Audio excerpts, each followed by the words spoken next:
Você ouve agora a lição da Escola Sabatina, segundo trimestre, abril, maio e junho de 2022. Título geral: Gênesis. Autor: Jacques Ducan. Leitura: Vinícius Mendes e Angélica Lamborghini Vasconcelos. Editora: Casa Publicadora Brasileira. www.cpb.com.br.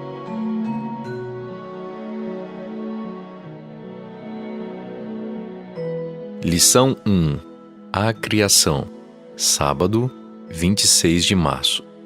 Verso para memorizar. No princípio, Deus criou os céus e a terra.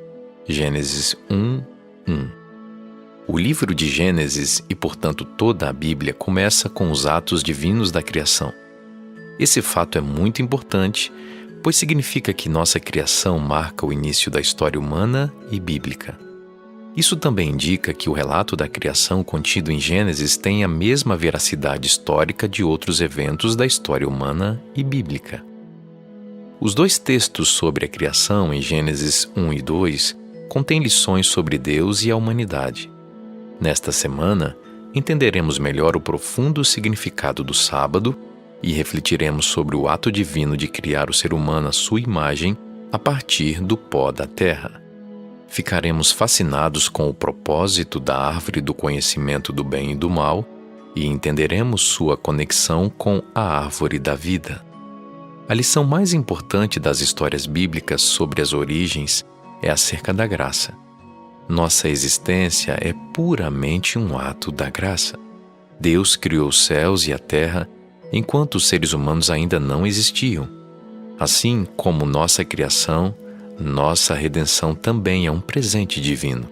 E o fato de ambos os conceitos, criação e redenção, coexistirem no mandamento do sábado do sétimo dia é algo muito profundo. O 27 de março, verso para memorizar. No princípio, Deus criou os céus e a terra. Gênesis 1, 1. O Deus da criação. Ouça Salmo 100, versos 1 a 3. Celebrem com júbilo ao Senhor todas as terras. Sirvam ao Senhor com alegria. Apresentem-se diante dele com cântico. Saibam que o Senhor é Deus. Foi Ele quem nos fez, e dele somos. Somos o seu povo e rebanho do seu pastoreio. Pergunta 1. Qual é a reação humana ao Deus da criação? Deus está na primeira frase do relato da criação em Gênesis 1.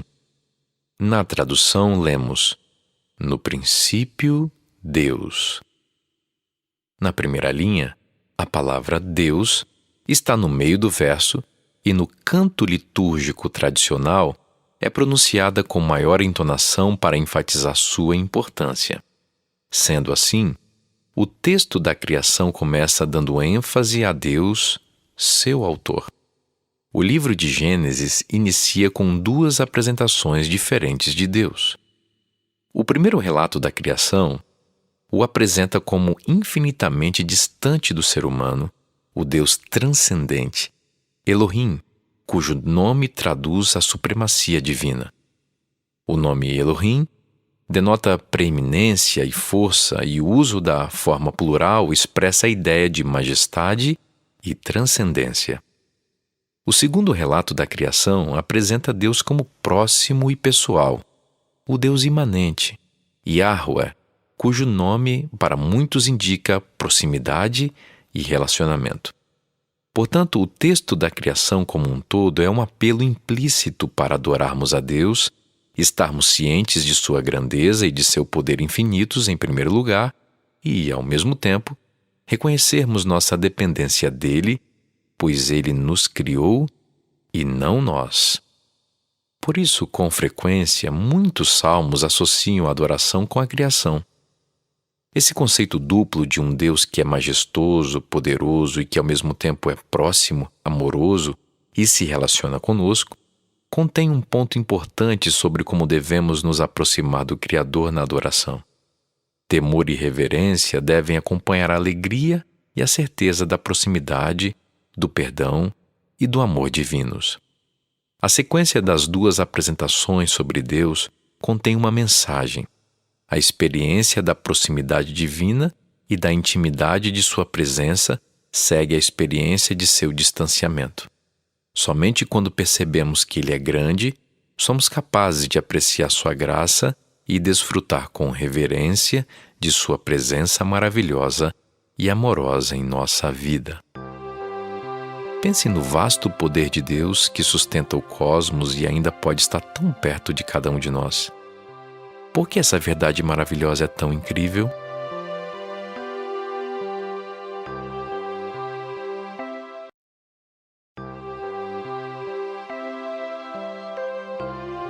Segunda, 28 de março. Verso para memorizar. No princípio Deus criou os céus e a terra. Gênesis 1:1. A criação. Ouça Gênesis 1:4, 10, 12, 18, 21, 25, 31.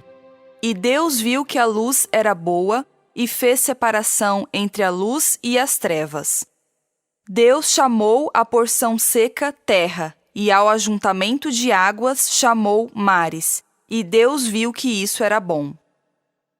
E a terra produziu relva, ervas que davam semente segundo a sua espécie, e árvores que davam fruto, cuja semente estava nele, conforme a sua espécie. E Deus viu que isso era bom. Para governarem o dia e a noite, e fazerem separação entre a luz e as trevas. E Deus viu que isso era bom. Assim Deus criou as grandes criaturas marinhas e todos os seres vivos que se movem, os quais povoam as águas, segundo as suas espécies, e todas as aves, segundo as suas espécies. E Deus viu que isso era bom. E Deus fez os animais selvagens, segundo a sua espécie, e os animais domésticos, conforme a sua espécie, e todos os animais que rastejam sobre a terra, segundo a sua espécie. E Deus viu que isso era bom. Deus viu tudo o que havia feito, e eis que era muito bom. Houve tarde e manhã o sexto dia. Gênesis 2, 1-3. Assim, pois, foram acabados os céus e a terra e tudo o que neles há. E havendo Deus terminado no sétimo dia a sua obra, que tinha feito, descansou nesse dia de toda a obra que tinha feito. E Deus abençoou o sétimo dia e o santificou, porque nele descansou de toda a obra que, como Criador, tinha feito. Pergunta 2. Qual é o significado da expressão era bom? Qual é a lição implícita na conclusão da criação? Em cada etapa do relato da criação, Deus avaliou seu trabalho com o uso da palavra hebraica tov, que significa bom. Em geral, por meio desse adjetivo, entende-se que a obra divina da criação foi bem-sucedida e que a observação de que era bom indica que deu certo. A luz iluminava, as plantas davam frutos e assim por diante. Contudo, essa palavra indica mais do que eficiência. A palavra hebraica tov também é usada na Bíblia para expressar uma apreciação estética de algo belo. Também é usada em contraste com o mal, que está associado à morte. A frase era muito bom significa que a criação funcionava bem, era linda e perfeita. O mundo ainda não era como o nosso mundo, afetado pelo pecado e pela morte, como vemos na introdução ao segundo relato da criação. Essa descrição da criação contradiz radicalmente as teorias da evolução que declaram de forma dogmática que o mundo se formou progressivamente por acontecimentos acidentais, partindo de uma condição inferior para uma superior. Em contraste, o autor bíblico afirma que Deus intencional e repentinamente criou o mundo. Não houve casualidade nem incerteza. O mundo não surgiu por si mesmo, mas apenas como resultado da vontade e da palavra divinas. Em Gênesis 1 está escrito, abre aspas, no princípio, Deus criou os céus e a terra, fecha aspas. O verbo bará foi traduzido como criou e ocorre apenas com Deus como sujeito, denotando algo repentino. Deus falou e aconteceu. O texto da criação nos informa que tudo já havia sido feito e, segundo o próprio Criador, tudo que foi criado era muito bom. Gênesis 1:1 declara o evento, a criação do céu e da terra. E Gênesis 2:1 declara que o evento foi encerrado. Toda a obra, incluindo o sábado, foi concluída em 7 dias. Por que a ideia de bilhões de anos de evolução anula completamente a história da criação em Gênesis? Por que as duas visões são incompatíveis em todos os sentidos?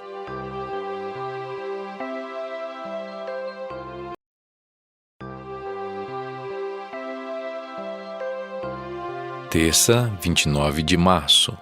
Verso para memorizar. No princípio, Deus criou os céus e a terra. Gênesis 1:1.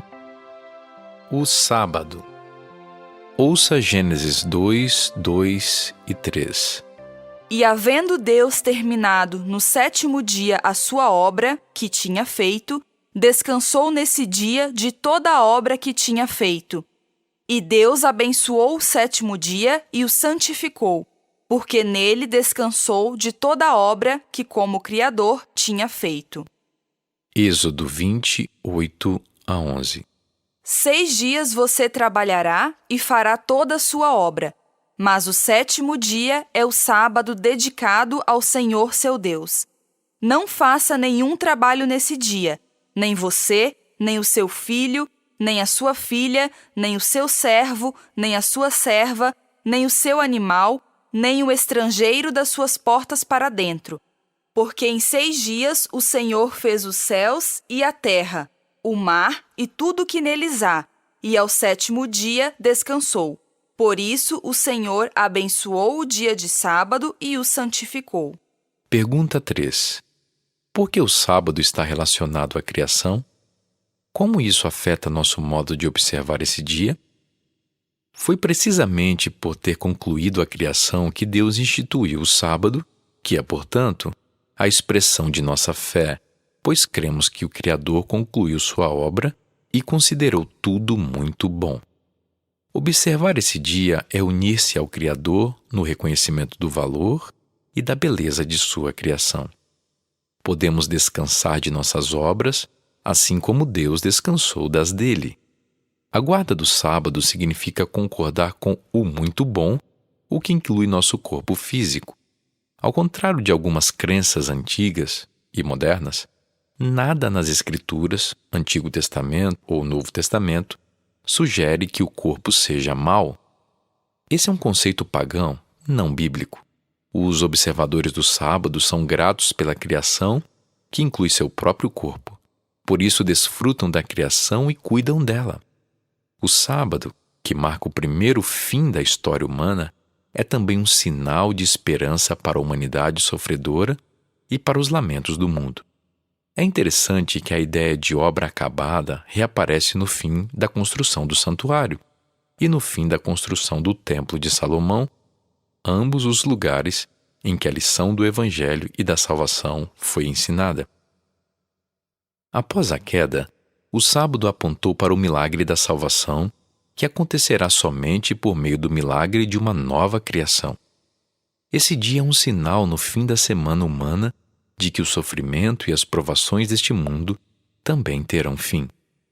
Por causa da esperança simbolizada no sábado, Jesus escolheu esse dia como o mais apropriado para curar os enfermos.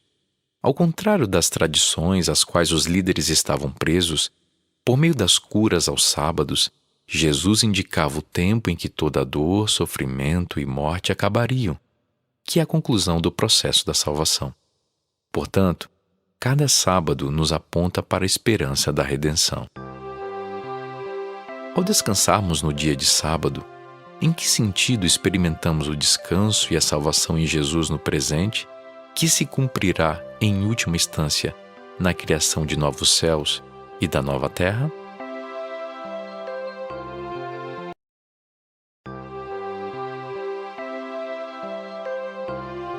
Quarta, 30 de março. Verso para memorizar.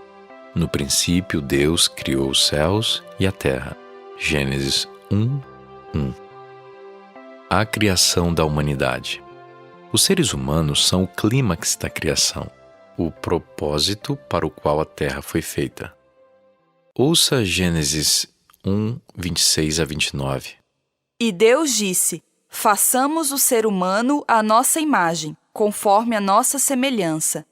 Tenha ele domínio sobre os peixes do mar, sobre as aves dos céus, sobre os animais domésticos, sobre toda a terra e sobre todos os animais que rastejam pela terra. Assim Deus criou o ser humano à sua imagem. A imagem de Deus o criou. Homem e mulher os criou. E Deus os abençoou e lhes disse: sejam fecundos, multipliquem-se, encham a terra e sujeitem-na.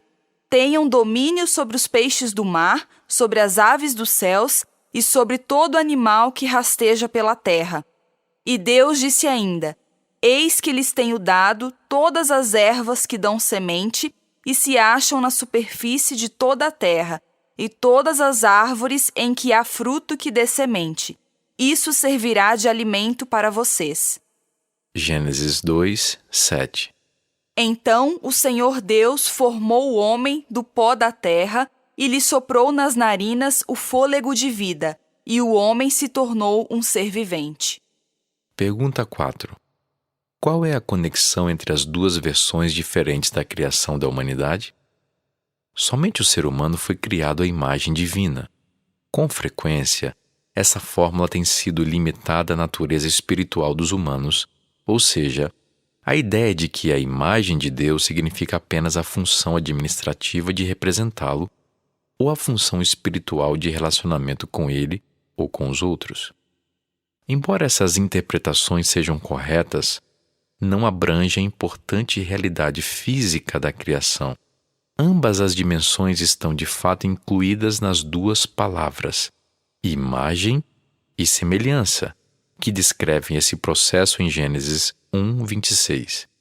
Enquanto a palavra hebraica tselem, imagem, se refere à forma concreta do corpo físico, a palavra demut, semelhança, se refere às qualidades abstratas que são comparáveis à pessoa divina.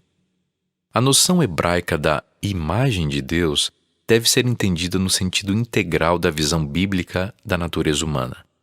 O texto afirma que os homens e mulheres foram criados à imagem de Deus, física e espiritualmente. Ellen G. White escreveu, abre aspas, quando Adão saiu das mãos do Criador, trazia em sua natureza física, intelectual e espiritual a semelhança de seu Criador. Fecha aspas.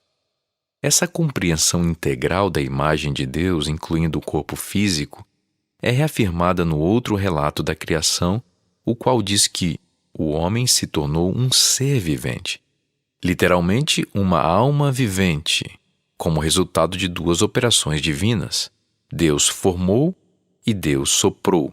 Observe que o fôlego muitas vezes se refere à dimensão espiritual, mas também está ligado estreitamente à capacidade biológica de respirar, a parte do homem formada do pó da terra.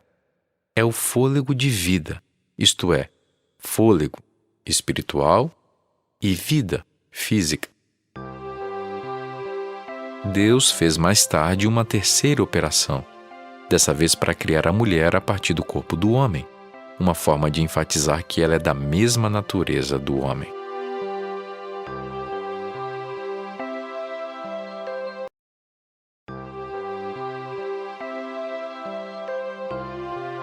Quinta, 31 de março. Verso para memorizar. No princípio, Deus criou os céus e a terra. Gênesis 1:1. O dever da humanidade. Assim que Deus criou o primeiro homem, ofereceu-lhe 3 presentes: o jardim do Éden, o alimento e a mulher. Ouça Gênesis 2:15-17. O Senhor Deus tomou o homem e o colocou no jardim do Éden para o cultivar e o guardar. E o Senhor Deus ordenou ao homem: De toda a árvore do jardim você pode comer livremente, mas da árvore do conhecimento do bem e do mal você não deve comer, porque no dia em que dela comer, você certamente morrerá. Pergunta 5. Qual é o dever do homem para com a criação e para com Deus? Como esses deveres se relacionam? O primeiro dever do homem diz respeito ao ambiente natural em que Deus o colocou: cultivar e guardar. O verbo avad, cultivar, refere-se a trabalhar.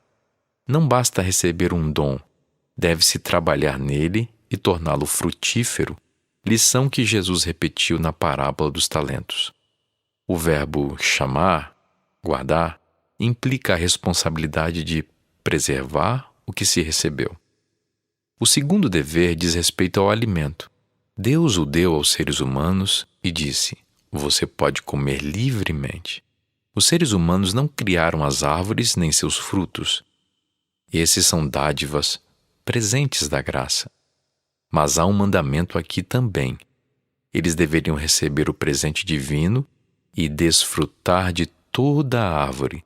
Porém, Deus adicionou uma restrição: não deveriam comer de uma árvore em particular. Desfrutar sem qualquer restrição levaria à morte. Esse princípio estava correto no contexto do Jardim do Éden e, em muitos aspectos, esse mesmo princípio existe no presente. O terceiro dever do homem diz respeito à mulher, o terceiro dom de Deus. O homem deixa pai e mãe e se une à sua mulher. Essa declaração extraordinária destaca a responsabilidade humana para com a aliança conjugal e o propósito de ser uma só carne, ou seja, uma só pessoa. A razão pela qual é o homem e não a mulher que deve deixar seus pais pode ter a ver com o uso genérico do masculino na Bíblia. Portanto, talvez o mandamento se aplique também à mulher. Seja como for, embora o vínculo do matrimônio seja um presente de Deus, uma vez que tenha sido recebido, envolve a responsabilidade que deve ser cumprida fielmente pelo homem e pela mulher. Pense em tudo o que você recebeu de Deus. Quais são suas responsabilidades para com esses dons?